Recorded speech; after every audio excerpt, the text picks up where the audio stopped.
First we're going to do introductions. We'll make them simple because as we go along, I'm sure you'll get a feel for people and their importance in the conversation.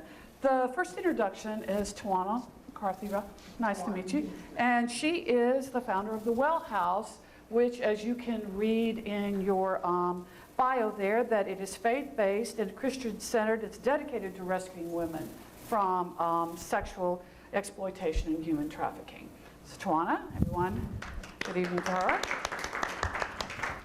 I'm Holly Worley. She is the Alabama Human Trafficking Task Force out of Birmingham. Did I read quick? No. The Middle District of Alabama.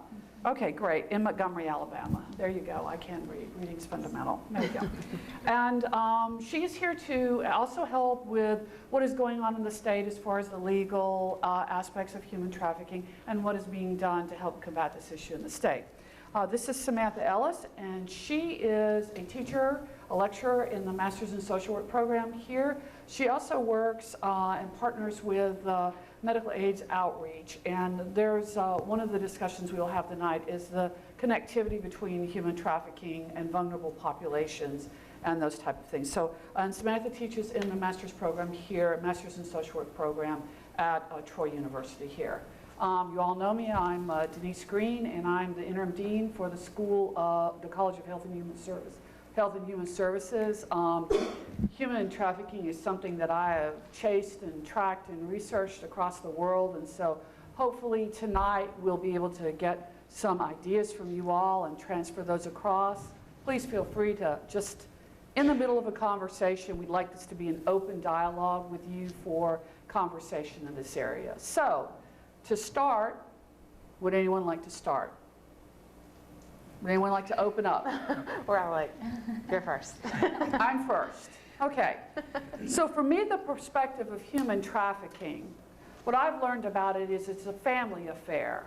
Oftentimes we say, who are these people that recruit and sexually exploit women, young children, and sometimes men for labor? And what I have learned in my travels is that most people are recruited within what is called a sexual network, and it can become a family affair. If you look at it, they tend to be people that are known or known through the family. Now, there are cases and instances where people are kidnapped or picked up, those type of things. But if you look at the general bulk of who is trafficked, they tend to be trafficked in sexual networks and through a family affair, meaning there's a generational process for it to go on.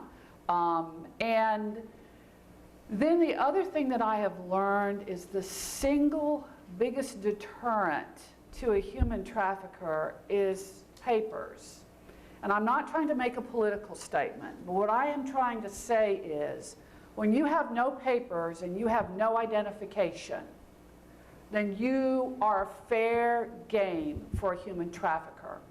The single most helpful thing, there are more people born in the world today without a birth certificate than you would be surprised, and that is the ideal situation for a human trafficker. That is the ideal situation because then they create documents and they can make you their daughter or they can make you as the person being trafficked their daughter or their wife or their son or whoever.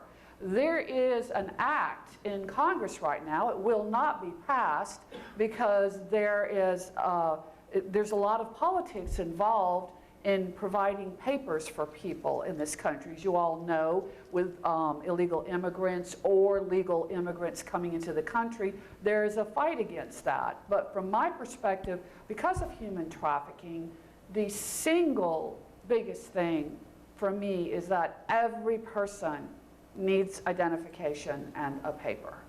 I know we're going to discuss tonight the difference between the sex trafficking, labor trafficking, right, and then organ trafficking, which is also a large part of human trafficking. And I think Ms. Ellis would like to talk to you about the correlation between human trafficking, the spread of HIV, and Alabama as a travel state in that? Well, you can start that conversation. I can start the conversation? Okay, so did you want to add to the different parts of it? Primarily, one of the things I focus on is domestic trafficking because the sex trafficking industry for the United States is primarily citizens of the United States. Correct. They are not, your labor trafficking can be undocumented citizens. Illegal is a term I don't like to use, it's undocumented because Right. the Okay. documentation is hard to get. But as far as what I focus on is primarily sex trafficking, and those are our daughters and our sisters. Right. More so than any people brought from overseas. So the conversation about the sexual networks and the recruiting, what input do you have into that conversation? Yes and yes. Okay. So yes, I do believe that there are relationships built because it's a grooming process. Right. One of the things I want us to make sure that we focus on here is the demand issue. Because without demand, you don't have a supply and the trafficker doesn't have a job. Right. And I know that we go after traffickers, but if we don't start addressing the issue of sexualizing everything in our society and start addressing the issue of the demand side, then we're totally missing the entire point. Right. I agree with you there. Does anybody have any thoughts or comments about that, about the domestic trafficking and that it is our daughters and our sons and vulnerable populations of people? Is it grooming how they break them down? Is that what grooming is? Yes, grooming is that, where they convince them that they can supply them with things, whatever they are, whether it's emotional support or whatever it is that they want, that their family is not giving them, or that they're not getting, or that they feel that way. So yes, it is a grooming in that way, yes. And also, too, the traffickers are masters of finding those individuals who can be groomed. So they can go into a situation like at a high school football game, and they can tell you which girl is going to be his next girl. Right, right. There's a reform film that I call it a beautifully horrific quote. He says, I could go into any middle or high school event and point out 5 to 10 girls that would leave with me willingly within 30 minutes. Yes. So this is not taken. This is not that's. I think someone back there had a question. Yes? So when you say that, what things, I guess, are they actually looking for to look for this young lady since we work with young girls? So what would someone who wants to traffic a young lady look for? Social awkwardness. They're looking for a gap in her needs, such as clothing, food, shelter, those sorts of things. Poverty. A lot of these Self-esteem. victims, they come from homes where they've been sexually abused. They're not cared for, so that's what the trafficker is looking for, is that vulnerability. And a lot of times people want to say it's one type of victim or another type of victim, but really what all of these victims have in common is a vulnerability that that trafficker identifies and preys upon. It can be a girl from a very nice home, That's right. or it can be a child from a very poor background. It can be either or, but they all have that vulnerability. Right. And it can be two-parent households. It can, like she said, wealthy individuals. It can be girls that have high IQs, and a lot of times they prey on girls with lower IQs. They prey on anybody that, like she said, has that vulnerability. If there's a space that they can fit in, they are going to fit in it. They're master manipulators, and they can manipulate families to get these young girls. They can manipulate generations of people in order to get young girls and young boys. And I also just want to be clear, I'm an assistant U.S. attorney, I'm a federal prosecutor, and nothing that I say here, this is what I've been instructed to tell you all, Oh yeah, your PSA. can be attributed to the Department of Justice as a statement of the Department of Justice. It's Holly Worley saying this. All right. Department of Justice. So we've just cleared Holly Worley. Yeah, PSA, public service Right. You can announcement. quote me as Tawana McCarty saying. Well, yeah, Samantha Hillis. I'm good. So one of the complicating factors with human trafficking and domestic human trafficking is the fact that when I did my research in homelessness, which a lot of it applies to this, once a person is recruited and hits the street, their lifespan is very short. Usually it's about 12 to 14 years because of disease and infection, abuse, neglect, those type of things. And so that's part of the issue. So we're not just talking about the recruitment piece of it where children are taken away. We're also talking about robbing people of full and rich lives. And because there is only an after-the-fact response to this, there's often times when time is lost and it cannot be caught up with. So one of the things that we look at when we correlate human trafficking and the spread of the major diseases like HIV and those type of things is that's one of the reasons why we will never get to zero with HIV in our country is because of domestic trafficking. If you look at this, this is the latest data from AIDS VU, and this is the spread, the current spread of HIV. And if you look, this is the human trafficking corridor in the United States. If you follow up here from Canada down, the seaboard, Florida, into Texas, and then over here where the sex trade for human trafficking comes from overseas. This is the corridor right through here. And if you look at Alabama, we have the picture of Alabama? Yeah, keep going. Sorry, right there. If you look at our major interstates, what interstate runs through there? That's 85. 20, Yes, and what down through Oh, here? 85. 85, right. So as you had pointed out before, it was the demand. It's a demand that comes in. And so that is what you look at there. And the other thing that the data was interesting in is that here is what human traffickers want. They start at 10, 11, 12-year-olds. And if you look at the new infections, you're talking in this age group right here of 13 to 24. The other thing that was impressive, negatively impressive, I guess I'm using impressive in the wrong way. Let's go back to the education attainment slide. Here we go. It's exactly in reverse. So here you have the infection rates, and here you have the high school diplomas. What do you mean here you have the high school diplomas? What's Percent of the high school lighter shades? education. The percent Lighter shades are Are representing. less. are less. So over here, darker shades are more, and over here, the Okay. lighter shades are less. So that's, if you look at, I mean, I know we know Alabama's population, there's gonna be 17% less graduate from high school in the next 10 years than has been in the past 10 years. So the lighter is Right. less education, and the darker is more HIV positive. So what you talk about is disenfranchised populations of people that do not have access to work and do not have an education. Then there is the need, the gap that's filled, whether it's monetary, shelter, food, and all that. And so what we're doing is we're creating the environment for this very sophisticated, highly manipulative, knowledgeable individual to prey upon our children. Quick question. Yes? I want to go back to the Alabama map where you broke down the statistics of those living with HIV and AIDS, where you have like 54% black. Yeah. What I'm interested in knowing is if you have a breakdown of specifically where those areas are, because we know just the growth is in rural Alabama where we're seeing a large number of HIV and AIDS. And so I guess what I'm wondering is how prevalent or how likely is it that human trafficking would occur at higher rates in rural communities as opposed to like your Montgomery's, Birmingham? It's very high because the human trafficker wants a person who is homeless or quasi-homeless.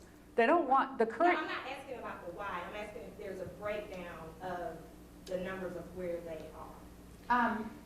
I don't know if there's even Polaris, but recently there was a bust made, I hate to use this word, kind of like inverted crescent, called a reverse sting, where men were actually lured to purchase girls. And it was in some very small town that the last part of it was built. I don't even remember the name of the town. And I called Jack Williams, who is our state representative who wrote the law, and I said, do you realize that 13 men were arrested and whatever bill it was? He's like, I didn't know there were 13 people. in that town. That's how small it was. Well, I grew So up the- in Lincoln, Alabama, so I know it's prevalent. And Oh, it's where we very have- prevalent, Where we yes. have truck stops, and so Right. like in those areas, I can definitely see. I was just wondering if you had the breakdown of that. I have yet, I trained the police throughout Alabama, and I have yet to know any police force that doesn't know they have a problem. Right. That's not what I'm asking. I think she was. You're saying what is the correlation between, do we know are they being sexually trafficked in these high rates of HIV? No, like where's the correlation of numbers for those who are living with HIV and AIDS and know that they are victims of sex trafficking? We do, at the clinic I work at, of course we do risk factors to put to the CDC. I would say, I can't give you a direct number, but I would say 25%, that's about my average, have been in some type of sexual network, sexual trafficking. And there are other ways that they contracted HIV, but it started with that sexual network, that sexual trafficking. And the sexual networks, as we know, are so interrelated. That's why its MSMs are so high and those kind of things. But there was some kind of sexual network that they were brought into. And so I can't say they said it willingly or they did it because they were brought into it by family members. I've heard that a lot as I build rapport with the clients, but I would say it's a high number. It's around 25%, but that's not the initial risk factor that they get. So that number doesn't necessarily go to the CDC. It's after building a rapport, we kind of get down to the nitty gritty is what I want to say, but it's a high number. Well, also too, go ahead. Medical AIDS outreach, I've done a lot of work with them, so, and I just haven't in the last couple of years. Yeah. Work with adolescent girls. So is medical AIDS outreach looking at ways to compile those numbers? Or like are they partnering with individuals who are doing the human trafficking work?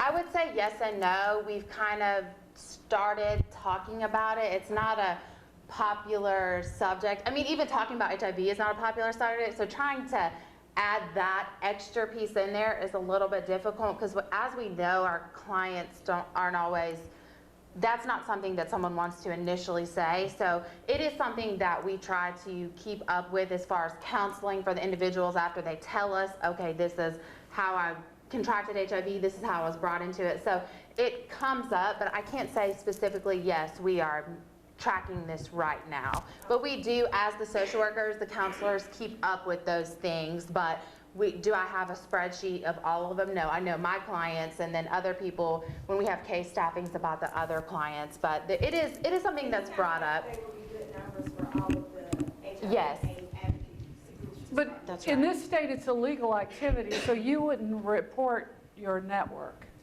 You would not report your No, network. I'm not talking about, I'm just saying when they work with direct clients, when you're a counselor, you develop relationships. Right. So there are ways that you can get at that. Right. Yeah, we do, but I can't say like that we can correlate them together, but I don't want to say like I have a spreadsheet. Now, I could tell you, if someone asked me how many clients do you have, I could tell you out of my 500 clients where that kind of started from. So it is a topic that we have talked about and discussed, and it's in the works of things, is what I can say. Yes. How are the public schools in Alabama dealing with these issues? We do not have sex in public We schools. don't talk about sex. We don't We don't yeah, talk about We have sex. 2 days possibly of reproductive health, maybe in 8th or 9th grade. But Okay, so what's, That- that's the prevention. When people ask me what the okay, so prevention where is, are we that- going with this? That's huge, you know, to. Right. to be- Right. To have this discussion in the classroom. I mean, Right. in our schools, we don't even talk about condoms or Yeah. anything. We will talk about nothing in regards to sex in our schools. When we do education, I'm sorry, go ahead. That's a state law. Yeah, when we do education in school systems, normally when we do education in the community, we bring condoms, we bring brochures and things like that. But as far as when we do education in school systems, those things are not allowed. So there's no way to get around it by just still introducing this topic in this. I'm sure if you did in community schools in some programs, way, maybe. and- Pat McKay with Huntsville they've got the bodies are not commodities and another curriculum they're using to try to get them integrated, to get the sex trafficking prevention curriculum into the schools. Yeah. But that's usually gonna be with social groups as opposed to the entire school population. So like I've spoken to a lot of Vestavia, Hoover, there are social networks that the girls have, and because it's primarily girls that will develop these groups. I've gone in there to speak, but as far as talking to the population, there's been actually newspaper articles done that our superintendents don't even want to talk about sex in our schools, much Right. less. And you look at I just got through the youth risk tobacco survey, and I know you might, just bear with me just a second about the tobacco risk survey. We measure youth and their smoking, and then we also go in and ask them other things that they do that are risk behaviors, because smoking for youth is illegal, so we go down that road. And they say that there's 20% of youth that say that they've had more than 4 partners. 4 at the age of 16 or 17 or 18. More than 4 partners. And everybody always just goes like, how's that possible? And I always say, I've had one person raise their hand. Please do not raise your hand when I ask this question. How many of you called your mother and told her that you had sex? I did have one person raise their hand and say that. So kids are not telling their parents when they have this, they're having multiple partners. And they're developing these networks. And as a result of that, those networks expand when you find out that someone will and someone will. The spread of syphilis has gone up, and I don't know if you all know, but tertiary syphilis is a disease. It's horrific, and it's gone up in our youth. They're carrying syphilis right now because they're not getting treated, and it all stems back to an attitude, low education attainment, a misunderstanding of what's going on, and then sophisticated people come in. Very sophisticated people. And they're picking very appropriately where they're not appropriate for us, but appropriate for them. One of our volunteers also volunteers with a local school, and she came to me one day in tears. A 13-year-old she volunteers at a middle school, and she was at the school, and a girl was running down the hall screaming, "Call 911." She had started her menstrual cycle.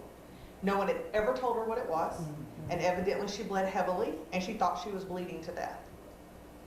And she was literally running down the middle of the school hallway screaming, "Please call 911, I'm dying."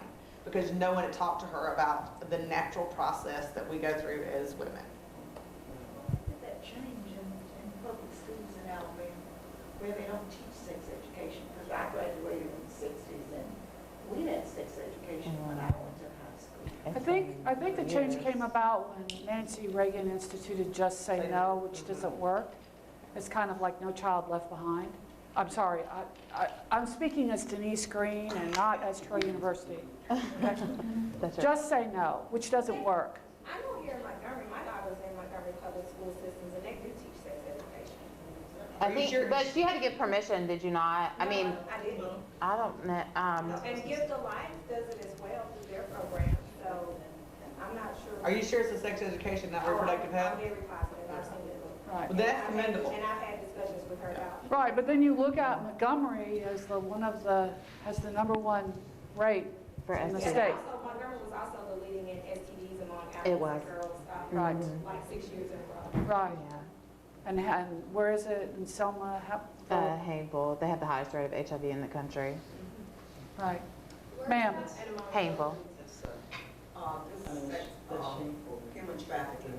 The definition for that, because I'm assuming that they were taking the youth out of their home to travel abroad No, for ma'am. sex, but you're saying they stayed in their home? No, the human traffickers today use the sexual networks where they are. Now, they may move them as they get older, Yeah. but most human traffickers want you to have your 3 hots in a cot. The domestic human traffickers don't necessarily want you out of your home.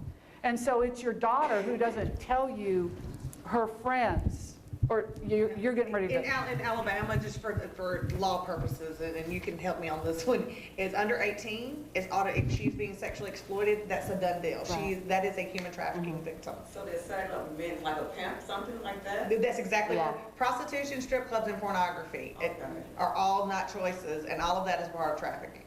Right. It's not actual, like I think you're thinking the thought of like trafficking, we take them and we move you to a complete, no, you're gonna stay in the same area that you're That's in. kidnapping. Yeah. And let's talk about right. let's talk about the money that these recruiters make. An average human trafficker can pull in off of one exploited person up to $250,000, $300,000 a year. off of that one person. And then if they don't have to pay room and board for them, and that person still lives in their house or comes in and out of the house and the family is trying to get them back and stuff like that, then they're saving a lot of money on top of that. And just to go back to your point, so there's a huge difference between human smuggling and human trafficking. Human trafficking is compelling somebody to work for you or to perform sexual acts. That's human trafficking. Now, human smuggling is where somebody transports an individual, like across from Mexico into the United States. So they're actually physically moving the person. Whereas when you traffic somebody, you're compelling them to work or perform sex acts for you. So people who are smuggled into the United States are at a higher risk, as we've already discussed, Right. to be trafficked. So that's why we automatically assume human smuggling, human trafficking, same thing, but they're actually two very different things, and they're prosecuted under two different statutes. Right. So, and also too, a lot of the advertisements that we have with human trafficking can be misleading for everybody, because it'll have like the girl in the cage, there's that very popular ad, and that's human smuggling, not really trafficking. So for those of you who don't know, I'm a survivor of trafficking. I met my first pimp when I was 15. I've been sold in every state but Alaska, and Hawaii, and Canada, and Mexico too. This went on for over 11 years. I got out of the life and was re-exploited in the middle of 2 master's degrees. So education doesn't play a factor. Emotional worthiness plays a factor, and knowing who and whose you are. Because my life didn't change until I met Christ. So that's the reason that Wellhouse is faith-based and Christ-centered. So in saying that, if you have questions along those lines, because it feels like to me that you've got like, your wheels are turning. Right. So they don't It's have to not stay home. kidnapping, no ma'am, it's not kidnapping. It's not Can kidnapping. you Okay. share with us an example of the differences between the two in your experience working with children, young girls or boys? So the difference between human smuggling and human Correct. trafficking? And just like your experience with that, and maybe you can provide us an example. So we can trafficking does involve movement, not because the fear of getting caught, it's because there are people who will purchase sex everywhere. So one of the biggest circuits is Atlanta, Birmingham, Memphis, Nashville, and Chattanooga. And we're finding more circuits that are smaller circuits in the Southeast, but a lot of the trafficking in the United States happens based on those things in the Southeast. Right. In saying that, when you're sold from Atlanta to Birmingham, it's not a 2-hour drive. You're sold at every single exit. And with technology today, I can pull my phone out of my purse and have a girl delivered to the front of this museum to meet me when I leave. It's that easy. Right. It is that easy. There are girls, we were literally at a human trafficking summit here in Montgomery that we began putting on, and our executive director left to go to court to pick up a 19-year-old out of the court system here. We work closely with police and everyone. Smuggling is it's more of kidnapping of people. And because we associate human trafficking with drug trafficking, that's where the verbiage is misleading. I think we could have come up with a better word for it to help people understand. However, we're stuck with it now. So, but the misconception people have is that prostitution is a choice, strip clubs are a choice, and that pornography is a choice. And what I have found is that not once does it ever start as an adult. Even if the trafficking started as an adult, the abuse started as a child. And so I'm going to go biblical here for just a moment, so forgive me. And I'm quite okay with talking about Jesus, but even Proverbs talks about the way you train a child up, they won't depart from it. That's not just positive. If all he or she has ever known is being exploited and abused, how are you going to expect anything different because someone turns 18? And policy is I love policy. So I know we have to have a dividing line between adult and juvenile. However, domestic violence, 35 years ago, that fight, well, she married and why don't she just leave? It's not that simple. I found out through my own therapy that I've suffered from Stockholm Syndrome since I was a child, and my PTSD is now equal to and or worse at times than a Vietnam veteran, based on the abuse that I've experienced. Because our lifespan, once we've been prostituted, is about 7 years. That's right. That's short. Very, very short. Right. The other issue that comes up with human trafficking is organ trafficking. And you all know this is a serious issue worldwide. And our young children in our country are especially prime targets because of our health statuses. So oftentimes I don't even look on the wall anymore in Walmart at these young kids that they can't find because of organ use for them. So that is a big market. You can purchase any organ that you want anywhere in the world that you want it. And so you can go and get it done. You can get a heart, you can get a liver. Heart requires a cadaver. Liver in other countries require a cadaver. We're the only place that you only need a lobe of a liver here to get a transplant. Kidneys don't require a cadaver, but oftentimes you're not going to survive if you're a child and they take your kidney. And so that is a big issue with movement and cell. And so because of the fact that our health is so good in this country, our children are prime targets for that. And there are people that will pay big money for that. China executes its felon prisoners on a cycle to sell organs to Americans who can't make the organ transplant list in the United States. And China just has lifted its ban on one-child household. Yeah. Right, because of Yeah, the human because of trafficking issue with Because that. of the human Right. trafficking issue. Yes, and you all know about the huge tsunami in India. Well, India right now, there's a name for the women, it escapes me, I forgot it, but they all have the kidney scar because in order for them to survive, all these women had to sell a kidney because of the mass poverty that occurred because of the tsunamis, and they'll take a kidney from anyone as young as 10 or 11 years old, always women in India for that reason. So it's a serious issue. I know it's a serious topic, but it is serious, the taking of our children. It's not a minor thing. I wanted you to, if you could, go back to, you were starting to tell us about the money.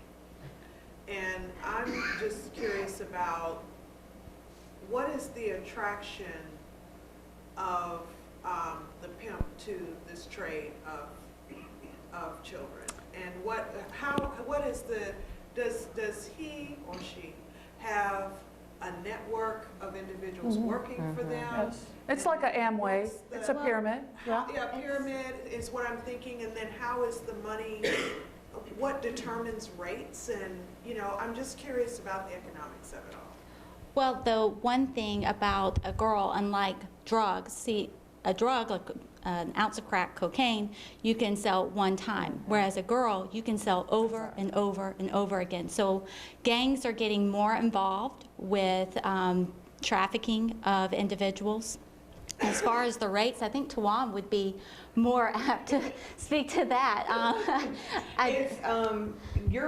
Each girl is required to make a quota every night, and if you don't make your quota, you're punished. Your punishment doesn't happen in private. Your punishment happens in front of all the girls. You are considered a family unit. He's daddy, your wife-in-laws or sister-in-laws. It's very much a family unit. My first pimp, it's the first time I'd ever seen a family sit down to breakfast, lunch, and dinner together. It's the first time I'd seen everyone go shopping together. Everything is done as a family unit, including making money. And so everybody goes out to work at night, and he is the protector of everyone. Rates are different based on where you're at. The clientele is according okay, we've got some events coming up that I don't want to talk about, but the Super Bowl is a major event that people are attracted to, but the Alabama-Auburn game is too. Because actually in Alabama, any football game in Alabama is an attraction. Just because of the sheer number of men, and I'm not bashing men, but men are the majority of the purchasers of sex. When it comes to women purchasing sex, she's either with her spouse or her boyfriend, or she is purchasing pornography. And that is the way she is partaking in it. So, but the rate can go from anywhere from street level, $20 for a service, to a hotel to $2,000 for 10 minutes. I've seen $15 for a quick visit, as they call it. Yeah, ma'am. This is for Tawan, and you all talked about it a few minutes ago, but like with, what I've seen with a lot of the girls that I've worked with is that they're being solicited to become dolls, and so they end up going to like pool parties and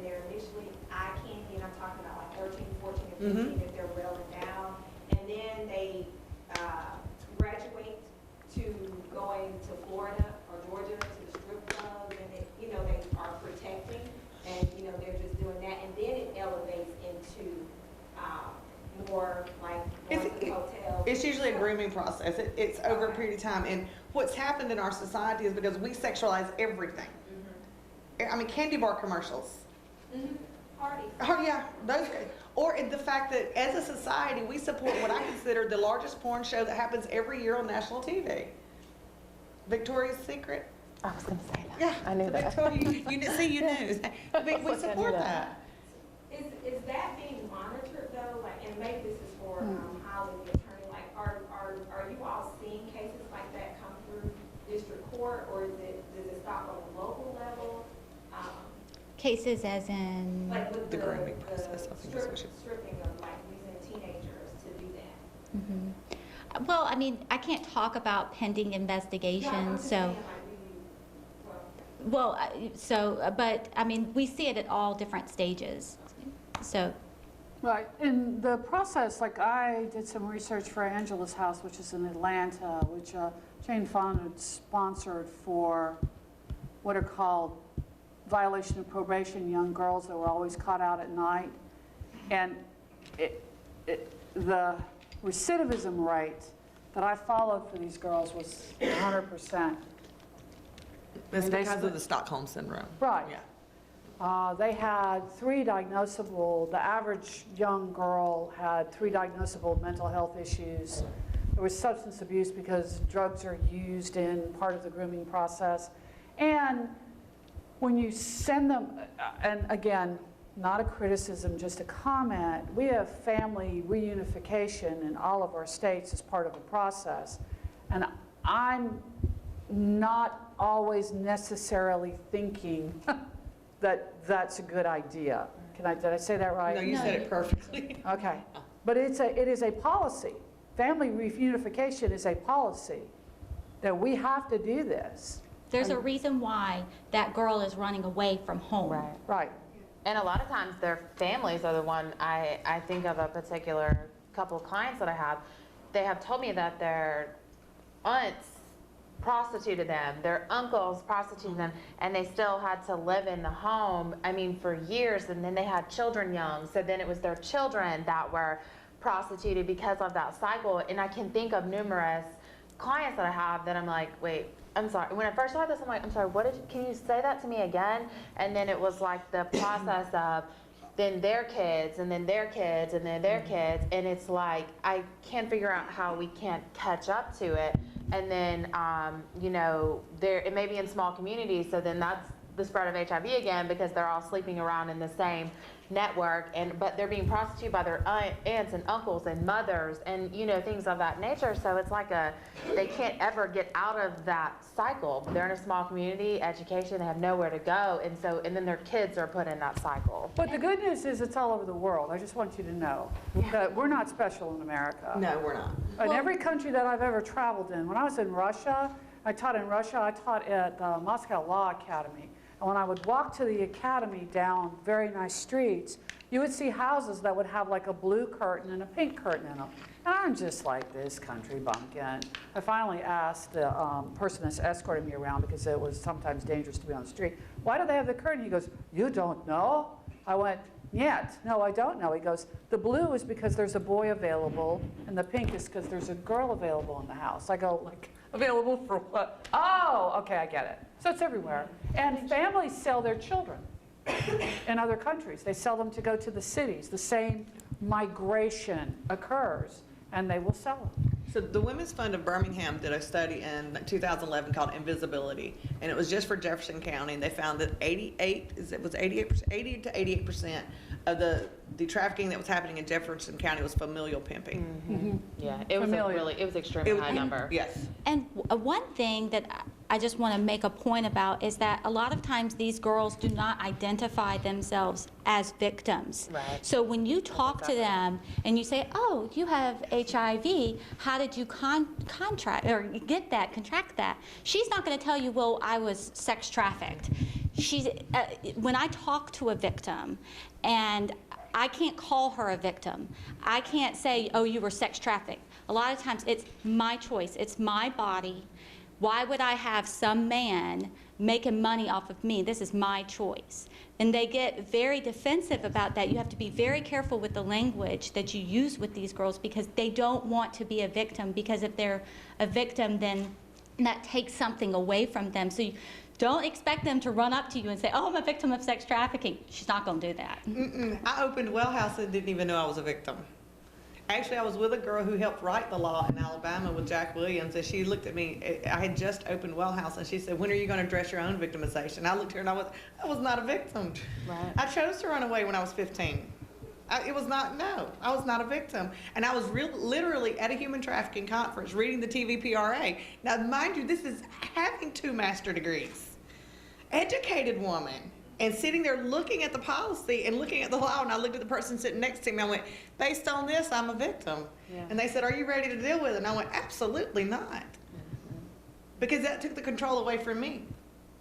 And then I had to address everything completely different. And you're talking about still in therapy, but you're talking about some serious, like 9 months of intensive therapy just dealing with that alone. And that's being willing to deal with it. Imagine working with a girl who's not being willing to deal with it. But I do want to corroborate a couple of things you all said, because based on sheer numbers, I should have Hep C and HIV. Right. The but behind that is I have had every STD there is. I had syphilis at 14. I had PID, which is pelvic inflammatory disease, 5 times as a juvenile, 3 times hospitalized, and not one time, not once did a person ever ask me. They thought I was sexually promiscuous Right. and active, and I was 14. I wasn't even old enough to consent to sex, much less be promiscuous or active. The average childbearing age in the world is 12, which means that the average girl is pregnant at 11. That's the average age in the world today. 2012 was the first year in record that less than 1 million babies died in the world from dehydration as a result of being born to a young mother who couldn't breastfeed or feed them or didn't have disease. So 2012 was the first year in of record keeping in the world then less than 1 million newborn babies died in the world as a result. So we have a serious issue with demand, or the willingness of people to disregard the predatory nature of it. The willingness. So what is the recovery process like? And how do you go about, getting girls or children off of the street and taking them into Well House or prosecuting their pimp? And I'm sure there are stings or things like that. It's a community. We watch these things on Law and Order and stuff. But I'm Stop not watching sure that it's show. probably not like that. No. So what is the process like to, I guess like deprogram? You said It's a community effort. it I is. mean, Yeah. when law enforcement finds a victim, they call me, they start call calling me. Tawan, I call myself. and we're trying to find her a place to live, to Right. stabilize her, to get her therapy. Now, a lot of times the girls don't identify as trafficking victims and they don't want it, but And it's a reverse process too, because the victim is at the lowest part of the chain. Hitting that kingpin is very difficult to get to them because there's so many layers to that. I've rescued a girl, well, let me rephrase that. I relocated a girl that I would not allow to come into our facility a few years ago. And the reason why is because I could not get law enforcement to give me a body scan on her quick enough. I truly believe she'd been chipped, like you would chip a dog, because her trafficker was so influential that it concerned me. It concerned me. Right, they do chip them. Oh, yes, absolutely. Renee had a question. Yeah. I've been a social worker for 27 years. I have never met an 11, 12, 13-year-old girl that wasn't vulnerable in some way. Yeah. So how do we build buffers around? And you mentioned faith.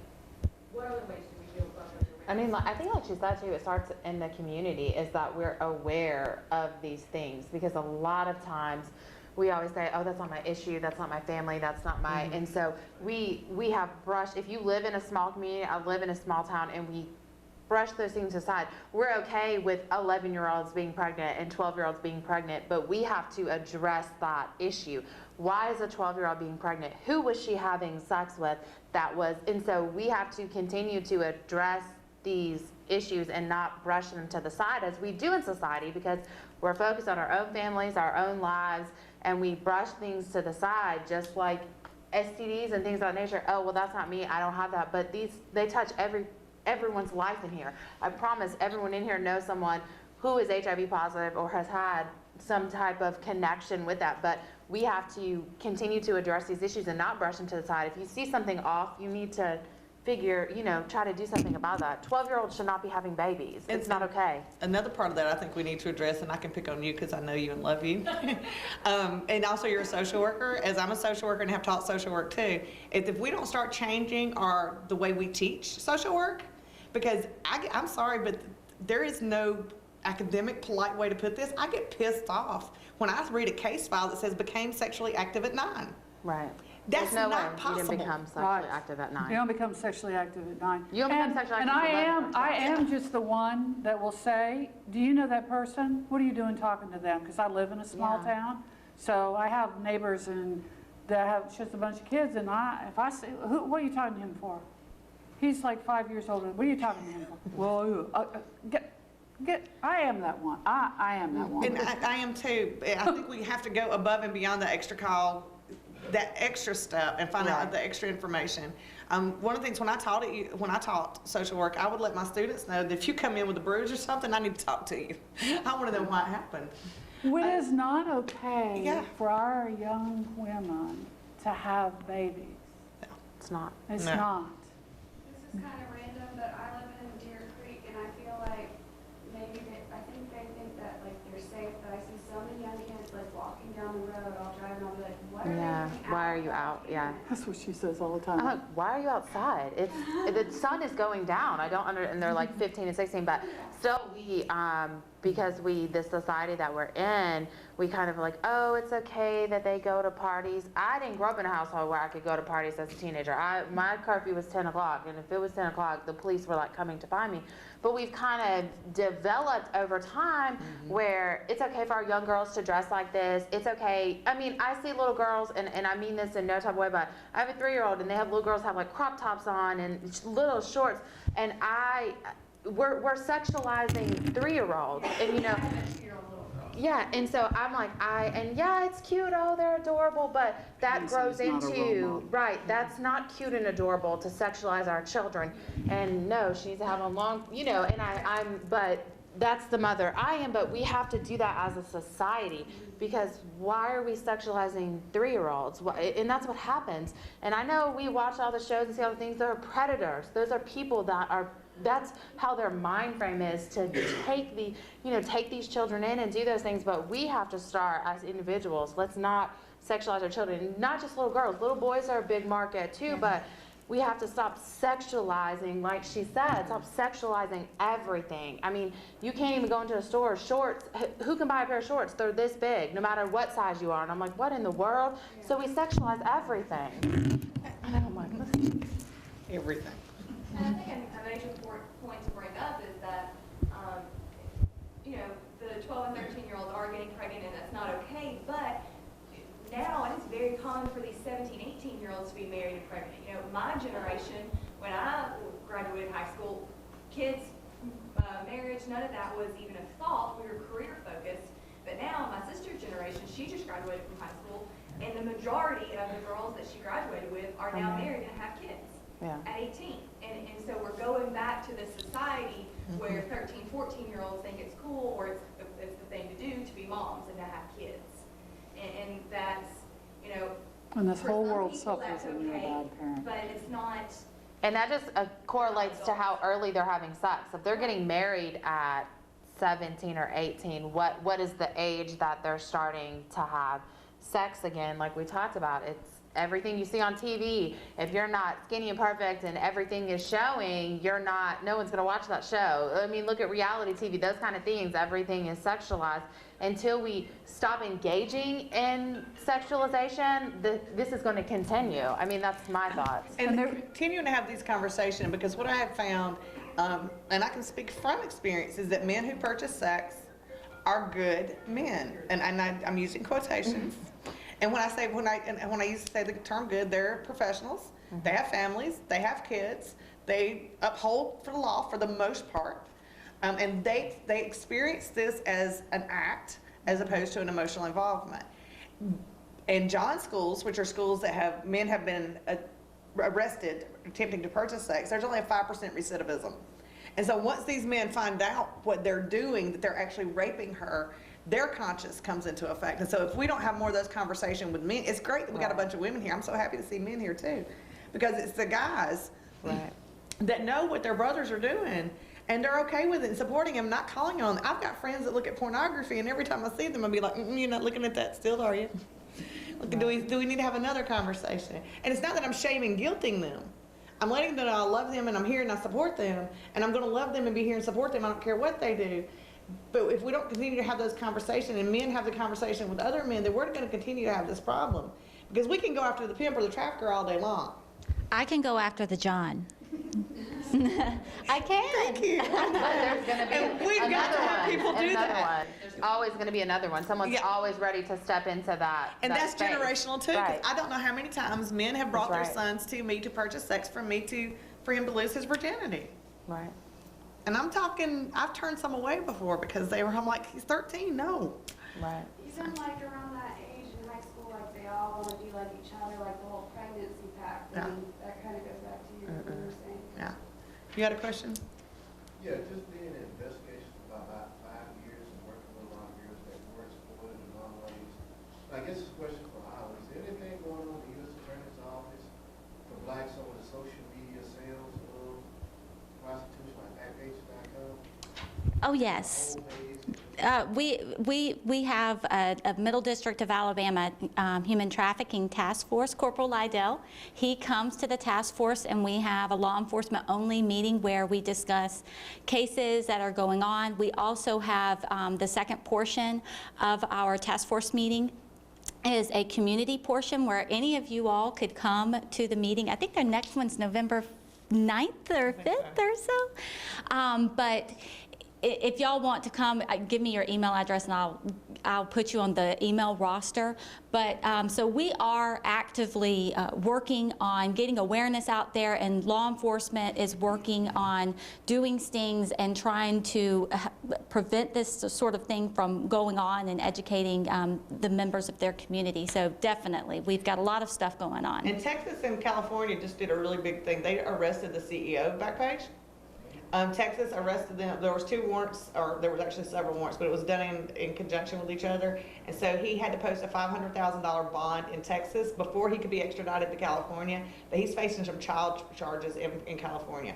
So we're hoping that was not just those 2 states. That was many states that took that, because he was coming in from overseas when they actually arrested him. Mm-hmm. So there's some really good stuff that's happening, filtering down, and it's a push and pull. It's like any kind of marketing. We've got to get it from the top and from the bottom. And also, too, her mentioning Texas reminded me of something that the U.S. Attorney's Office supported, and now we're going to have this training in Alabama, but statewide, we're going to have all of the troopers trained on how to identify child victims, not just of human trafficking, but of sexual abuse, so that they can start rescuing children during these traffic stops on the road, because these troopers are stopping these people, and you could be stopping a human trafficker and not know it. And if you're only looking for drugs in that car and you're passing by all of the signs of a human trafficker, it's a tragedy. And we didn't want that to happen here in Alabama, and so that's why we're going to have that training, and it's coming up in March, I believe.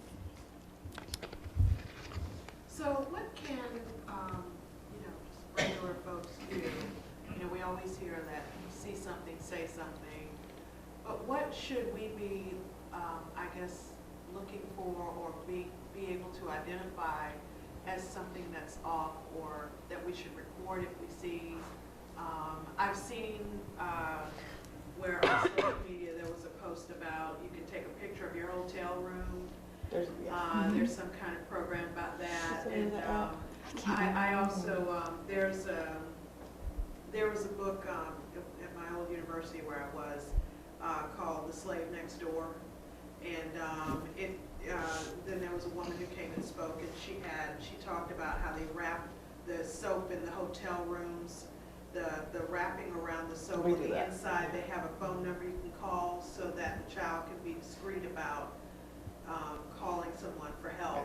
So what are some things that we can do to kind of help out and stop this from happening? I think we should stop all international adoptions. A lot of people would disagree with that. I know. I got some soapbox issues I could go to in answering that question.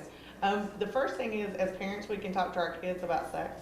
Right. Number one. Yeah, We can that's- call it yeah. what it really is. It's not a wee-wee or a woo-woo or a poo-poo or a pee-pee or all that other kind of stuff. Sorry, you took her headphones off. Right at the time. But we can call our body parts what they are, age appropriately, and have those conversations. That's number one. That's prevention side. Number two is ask those questions. Why are you out at 10 o'clock at night? Right. You know, who's your Where'd you get that purse from? Oh, but you're 14, Yeah. your boyfriend's 24. Yeah, no, let's have a conversation about that. This is the way we live. Right. As long as it doesn't affect us, just like you were talking about it, if it doesn't affect my family or my home, then I don't want it to address that. What But age is the best age to start like talking in depth about sex? oh, I could give you a 3-year-old story about my daughter. I mean, it was a vagina from the time she was. Yeah. I had age-appropriate conversations with her from birth. Yeah, and that's what my mom did with me. I don't Yeah, remember mine having too. a sex talk. Yeah. It was just something Yeah. we discussed. It was never like, oh, we're gonna have this talk today. No, it was Nuh-uh. from the beginning. This is how it Yeah. is. This is what it is. This is what it's going to be. And I And- didn't come home with and there's nothing wrong with people getting pregnant as teenagers. That's not what I'm saying. But I had an idea of what was really out there and You what knew it what a really. fallopian tube was. Right. Yeah. I knew. There's research that shows that if you allow teenagers access to birth control, it reduces unwanted pregnancies by 75%. It also reduces STIs by 75%. We do not believe in giving, I know, there's always this come apart. They give, I think there should be a bowl of condoms everywhere, just like there's water, because they're the same thing.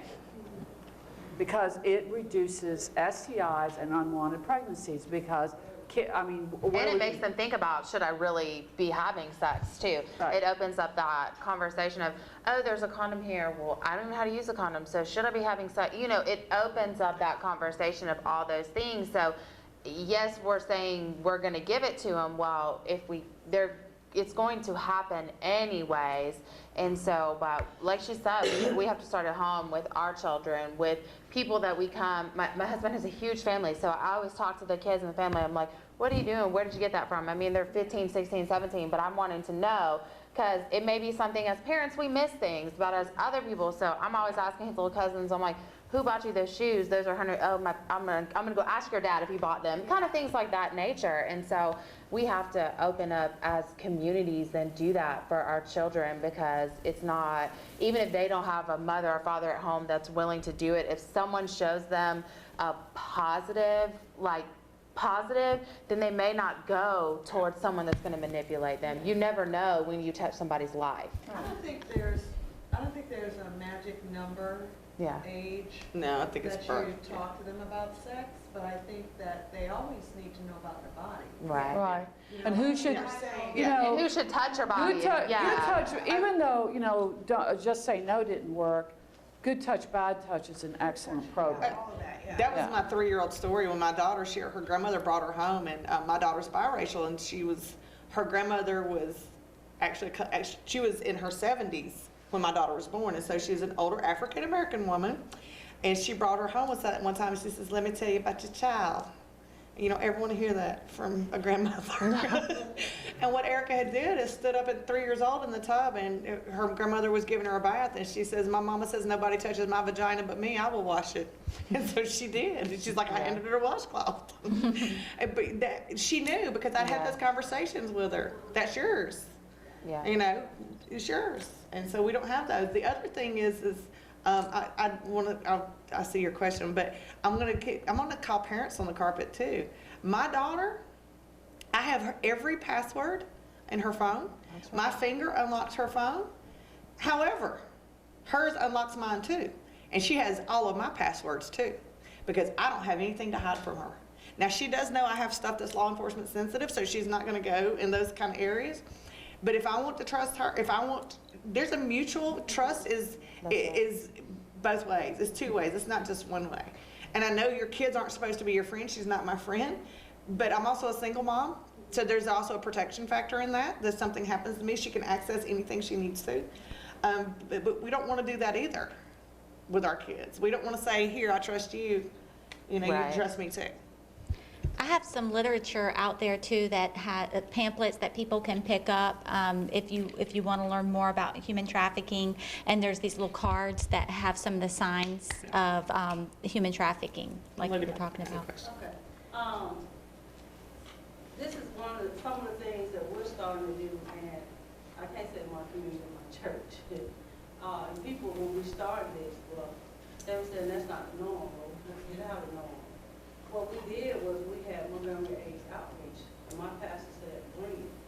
And I said, you know, bring it? He said, yes. My pastor passed a few months ago. But we had HIV AIDS, and they didn't shoot right. So he encouraged everyone who had children that was 12 and over to bring them. And they did, they brought them. Yeah. And they sit there, and when I said she brought it, she did. She showed body parts, all type of STDs on it, and it was awesome. Yeah. It was awesome. And of course, she demonstration of how to put a condom on, you know. And we had the young men who were there, the little boys who were there who were practicing it. Okay. And so that's some of the things that we have to start doing too. And during that process, I was so just overwhelmed. There were so many people at my church got tested during that time, because a lot of people don't understand it. And my new pastor, get ready to talk to him. We're going to talk about sexual assault and sexual abuse. We're bringing someone to talk there. Great. And so, of course, the people want HIV and AIDS back at the church, because when those people had an opportunity to see and be educated, they told the others what they had missed. So now they want it back again. And I'm not going to stop there. I'm going to continue. And human trafficking is another topic I will be bringing to the church.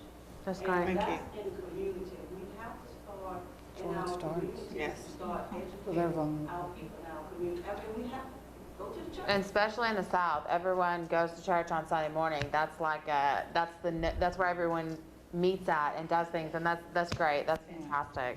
The favorite shirt out there instead of cheese should be don't go into the field without a helmet for all these young people going out, you know. Yeah. Wear your condom. Right. Yes, ma'am. Can you just share with us, I guess, how you decided to get out of the situation? I was arrested and didn't call my pimp. Okay. So just make it simple. So, yeah. So for others that you've worked with or that you have worked with, do they typically age out or do they decide to leave? Now, right now we work with 18 and over. We opened, it was just me by myself for 2.5 years doing what all our employees are doing now, but we just opened a home for women with children. So we do adult women and women with children. That means the women have been trafficked, but they still have custody of their children. And we'll be breaking ground on Monday. We just purchased 65 acres of land, and so we hope to open the first home for children in Alabama within the next year. That's great. Now those will be, that will be DHR referrals or JPO referrals. So. But I guess from what you see though in your experience or anyone else out there, the ladies that actually leave the situation, what makes them leave? Do they get arrested? Do they decide? Yes, No? yes, yes, What makes them yes. take All the- And a all lot the of above. mine, I have seen drug use and abuse, so they've had to go into rehab or other things of that nature. So, but still, like she said, they never really admit that they were. I've had a few that after 10, 20 years of therapy, but the ones that are fresh and new they're not going to admit that they. This is the question I ask. Have you ever prostituted yourself for drugs or money? Yeah. And they'll usually answer yes or no to that question. Because I didn't use drugs. I was addicted to cocaine, but I didn't use drugs until after I was exploited.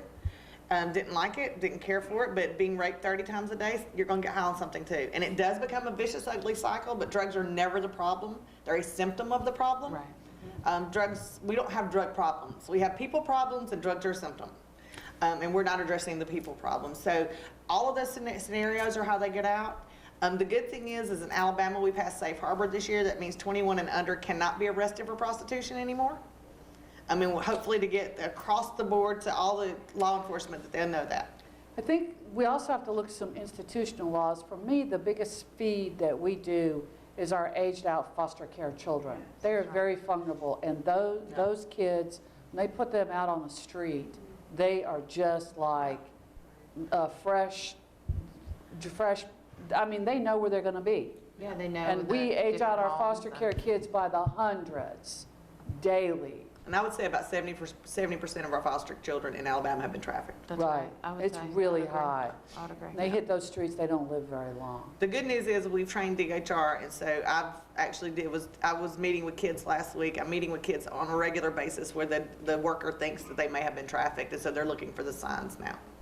And I guess, are there any instances where, I guess, the template, John, feels like they've aged out? Because you mentioned 13, 24. I rescued a 59-year-old. Right. They don't ever age out Yeah. because the supply doesn't. Right. Yeah. Aging out is more of like pedophilia, I think. For, And I think the aging out we're talking about is foster care. The foster care system, not aging out of being prostituted. right, there's Yeah, always. there's like no, I don't think there's such thing as being aged out of I prostitution. don't think so either. No. I think that there's always a market for each, Age group. yeah, and each type of individual. So I don't think there's ever an aging out. Well, we appreciate your time tonight. Just one, are there any last questions? Someone had one? Well, I kind of had a question, coming from that community perspective again, and how we get out of the community. I know a few of us in the room, we're coming from like the three-letter organization perspective, and so we came to kind of like learn and educate ourselves more on the issue. And so we have an initiative coming out from our national headquarters, and so we had an event last year to kind of get things going for the recreation area. And so we were here, and it's kind of like a comment / hey, we wanted to reach out to you all to, we're having an event again in January just to see if you all would be interested in helping us spread the word again and kind of give the awareness more within the. I think I'll speak regularly, I know. Yeah, oh yes. This is all I do. We tried to get you last year to one, but we couldn't get you. Y'all couldn't say that, and so, but as a result of that, AUN, Summa Source, they actually did a white paper based off of seeing our event being televised. Wonderful. So we just went to that. So have you tried to book me for this year? No, we were gonna talk to you tonight. Okay. So that's why you're here. Okay. All right. These guys are crafty. Hey, I like that. I like that. That's pretty good. I wasn't aggressive even supposed to be there. here. Do you know that? That's It's supposed to be somebody else originally. That's quasi-stalking there. But hey, I like it. I have That's law good. enforcement here for stalkers. So. Yeah. Hey, we're like, we couldn't Well- get you on the phone, so we found you. So that's good. Well, we appreciate your time tonight. We hope we helped and provided you information and gave you some food for thought and pause on this, and have safe traveling mercies wherever you are. And I just want to thank all of our wonderful panelists and our moderator for tonight for joining us. It was a wonderful discussion.